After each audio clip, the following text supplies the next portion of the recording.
This was Michael's most desperate moment in 7 years. So desperate he began recording his own last will and testament. Just moments ago, Michael's carefully concocted escape plan was on the brink of success when it was thwarted by the guards catching them in the act, resulting in their confinement. The terrorist, Abu, housed in the cell opposite Michael, upon discovering he was duped, vowed that Michael would be the first he'd kill once he got out. Worse still, the sound of artillery was ominously close, suggesting that even if Abu didn't kill them, they'd likely become cannon fodder in the war. Yet, even faced with death, Michael sought a glimmer of hope for escape. He instructed Whip to search their cell for a mark with an S. During his 4 years of solitary confinement in this very place, Michael had crafted tools for escape. If they could find it, they might just manage to break out of their cell. However, despite their efforts, they failed to locate what Michael had described. At that moment, Abu found the mark Michael mentioned in his cell and gloated, telling them to just wait for death there. Meanwhile, the injured Sheba was taken to the hospital by Lincoln. Sheba's father, Zakat, in gratitude to Lincoln, claimed he might have a way to save his brother. Zakat approached a federal judge he knew through his political connections, offering his BMW in exchange for a pardon for Michael in prison. They arrived at the prison quickly, due to the guards seeing terrorists infiltrating the city and panicking. Everyone prepared to flee. It turned out the federal judge had anticipated the prison's abandonment, making the pardon he provided essentially worthless. Upon witnessing the situation, Lincoln quickly asked Zakat to take Benjamin and the others to the airport, making sure to reserve 2 seats for himself and Michael, before he dashed into the prison to rescue Michael. At this time, the captain of the guards, focused solely on escaping, locked other prisoners and guards inside the prison before clumsily running into Lincoln, who was heading towards the prison. By the time Lincoln arrived, he learned the keys had been taken by the person he had just encountered, so he hurried back to chase down the captain of the guards. Just as he reached the door, Lincoln nearly met his end by a shell. He got up and followed the guard's escape route,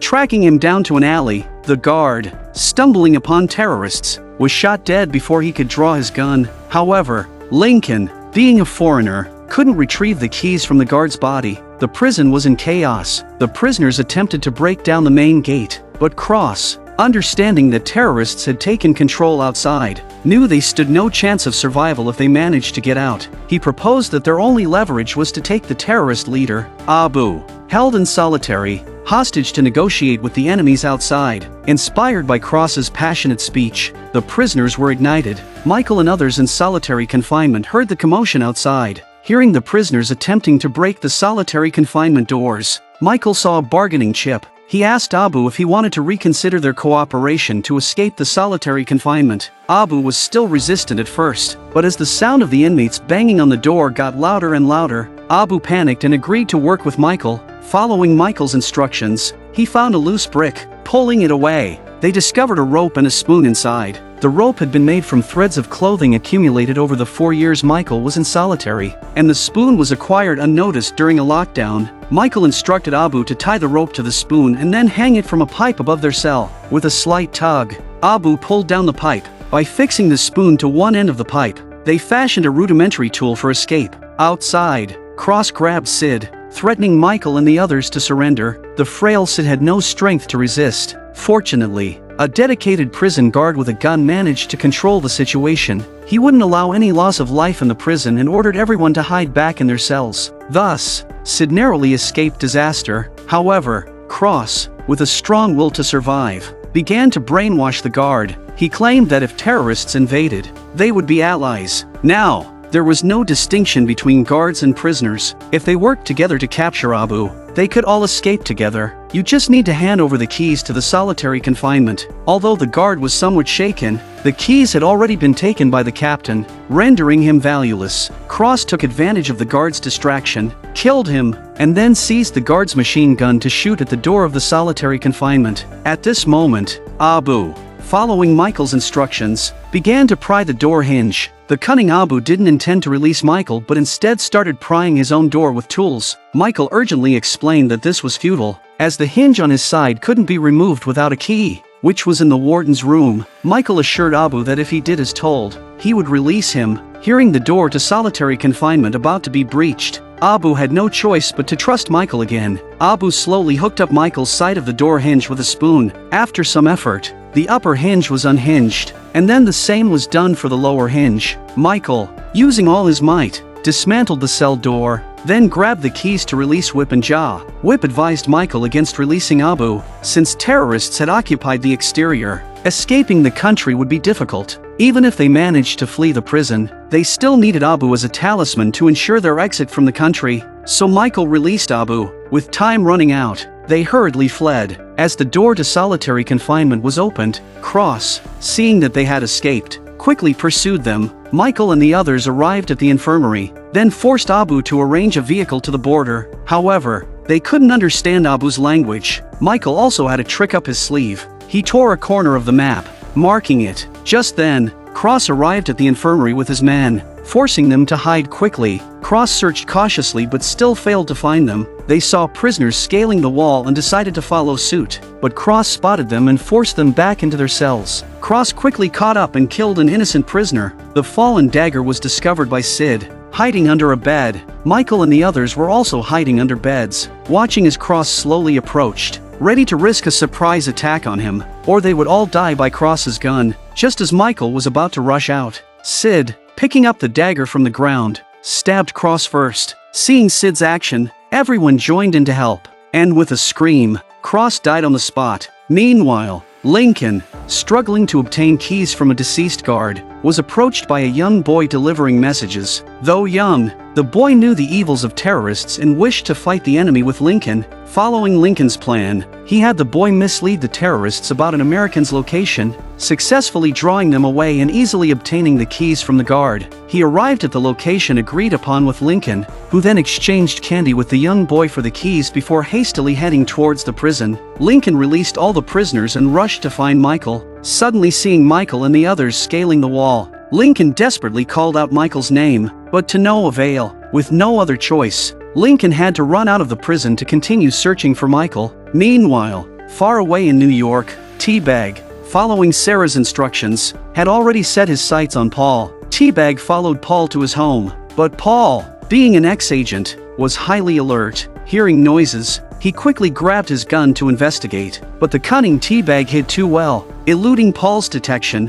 Paul, unaware of anything amiss, put down his gun and went back to making juice. At that moment, Teabag picked up a gun, aimed at Paul, and first landed a punch as retribution for not having pardoned him years ago. Then, Teabag interrogated Paul about why he hacked Sarah's phone and sent assassins to kill her. This left Paul utterly baffled. It wasn't until Teabag mentioned the name Poseidon that Paul began to understand Teabag's actions. He explained that Poseidon never contacted anyone through the internet, and even nuclear submarines couldn't find him. Getting involved with Poseidon essentially meant death for Michael. Poseidon was a rogue CIA agent, sought after by the agency, but no one knew his whereabouts. He was a hawk, opposing government foreign policies, wishing to destabilize other countries without deploying a single soldier. This was why Poseidon wanted Michael to rescue the terrorist Abu, aiming to use him against Iran and Russia, ultimately disrupting the global order. As soon as Paul finished speaking, he was shot and fell to the ground. Seeing this, Teabag hurriedly fled for his life. Teabag escaped to the basement,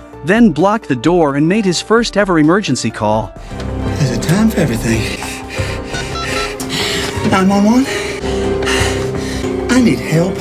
The dying Paul, knowing the assassin was sent by Poseidon, told Van Gogh that he too had killed for lies, but humans have a natural desire to uncover the truth, and those who kill for lies will eventually kill those who uncover it. This statement foretold the fate of the two assassins. No sooner had Paul finished speaking than Van Gogh shot him dead. AW arrived in the basement to find Teabag had escaped. Hearing the police sirens drawing closer, they quickly drove away, but Teabag hadn't fled. Instead, he hid in the car to track the assassins and uncover the truth. Teabag saw the assassins meet with a mysterious man, unfortunately obscured by a nearby tree. To get a clearer view, Teabag risked leaving the car, hid in a corner, and began frantically taking photos. To his shock, the man was Sarah's husband, Jacob. Meanwhile, Michael and his companions, who had just escaped, were on their way to an auto repair shop, making sure Abu had the vehicles ready as arranged. Just then, they realized Ja had disappeared. Michael hurriedly went looking for him,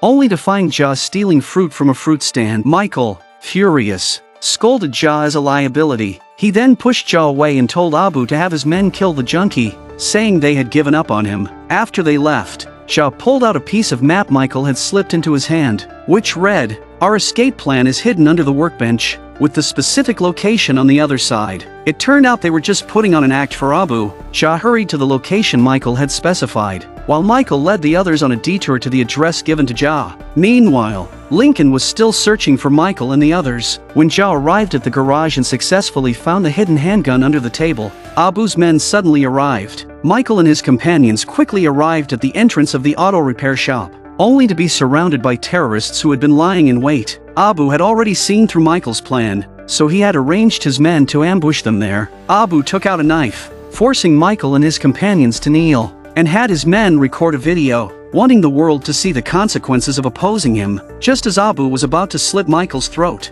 Lincoln appeared in time, controlling a heavy machine gun, forcing the terrorists to drop their weapons. Abu, holding Michael hostage, forced Lincoln to get out of the car. As the standoff continued, Whip couldn't stand by any longer. He slowly approached Michael, saying he once killed a thug who insulted his girlfriend, which landed him in prison. Abu didn't believe him and ordered his men to pick up their guns in preparation to fight back. Whip advanced again, verbally attacking. Abu instinctively pulled out his knife, trying to stop Whip, but Whip swiftly stabbed Abu with the knife. Lincoln then shot down Abu's men who were nearby. Hearing the gunfire, surrounding terrorists quickly approached, forcing Michael and his companions to continue evading pursuit. They reached an abandoned restaurant where Whip asked who this man was. Michael, with tears in his eyes, said, "He's my brother." The two embraced each other emotionally. I can't believe it. Back at the prison.